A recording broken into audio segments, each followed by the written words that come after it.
Hi, ഇന്ന് നമുക്കൊരു cake എങ്ങനെ ഫിനിഷ് ചെയ്തെടുക്കാമെന്ന് നോക്കാം. ഇത് ഒരു 5-10 മിനിറ്റ് നമ്മൾ ഫ്രിഡ്ജിൽ സെറ്റ് ചെയ്യാൻ വെച്ചിട്ടുള്ളൊരു കേക്കായിരുന്നു. ഫ്ലേവർ വന്നിട്ട് വൈറ്റ് ഫോറസ്റ്റ് ആണ്. ഈ കേക്കിൻ്റെ മുകളിൽ ഞാൻ ക്രീം അപ്ലൈ ചെയ്ത് കൊടുക്കുന്നുണ്ട്. ക്രീം എല്ലാ ഭാഗത്തും ഒരേ രീതിയിൽ ഒരേ ക്വാണ്ടിറ്റിയിൽ എത്തത്തക്ക രീതിയിൽ വേണം നമ്മൾ ക്രീം സ്പ്രെഡ് ചെയ്ത് കൊടുക്കാൻ വേണ്ടിയിട്ട്.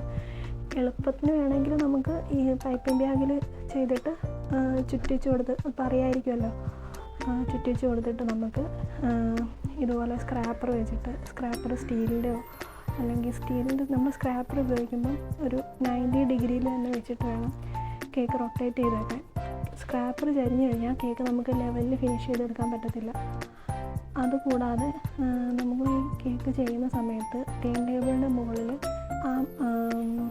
നമ്മുടെ ബോർഡിൻ്റെ അടിയിലില്ലേ, അവിടെ എന്തെങ്കിലും ഒരു സിലിക്കോണിൻ്റെ മാറ്റോ അല്ലെങ്കിൽ ഒരു ടിഷ്യൂ പേപ്പർ നനച്ചിട്ട് വെച്ച് കൊടുക്കുകയാണെങ്കിൽ ആ ബോർഡ് അനങ്ങാതെ തന്നെ അവിടെ തന്നെ ഇരുന്നോളും. ഈ കേക്ക് ചിലപ്പം നമ്മളിങ്ങനെ ചെയ്തുകൊണ്ടിരിക്കുന്ന സമയത്ത് ഈ ബോർഡ് തെന്നി മാറി പോവുകയാണെന്നുണ്ടെങ്കിൽ നമുക്ക് കേക്ക് നല്ല രീതിക്ക് ഫിനിഷ് ചെയ്തെടുക്കാൻ പറ്റത്തില്ല.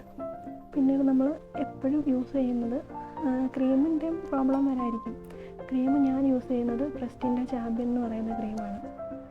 വീണ്ടും ക്രീം നമുക്ക് ഇല്ലാത്ത ഭാഗങ്ങളെല്ലാം ക്രീം സ്പ്രെഡ് ചെയ്ത് കൊടുത്തിട്ട് വീണ്ടും സ്ക്രാപ്പർ വെച്ചിട്ട് കേക്ക് നമ്മൾ റൊട്ടേറ്റ് ചെയ്തെടുക്കണം. വീണ്ടും നമ്മൾ ATMൻ്റെ കാർഡ് മുകളിൽ ഞാൻ ഫിനിഷ് ചെയ്യാൻ വേണ്ടിയിട്ട് ATMൻ്റെ കാർഡാണ് യൂസ് ചെയ്യുന്നത്. എനിക്കത് വെച്ച് ചെയ്യുമ്പോഴാണ് നല്ല ഫിനിഷിങ്ങിൽ കിട്ടുന്നത്. വീണ്ടും താഴെ എന്തെങ്കിലും ക്രീം ഉണ്ടെങ്കിൽ അത് നമ്മൾ എക്സസൈസായിട്ടുള്ള ക്രീം ബോർഡിൽ പറ്റിയിരിക്കുമല്ലോ, അത് നമ്മൾ ഒരു ടിഷ്യൂ പേപ്പർ 2-3 ആയിട്ട് മടക്കിയതിന് ശേഷം ഒന്ന് ചുറ്റിച്ച് കൊടുക്കുക. കേക്കിൽ തട്ടാത്ത രീതിയിൽ.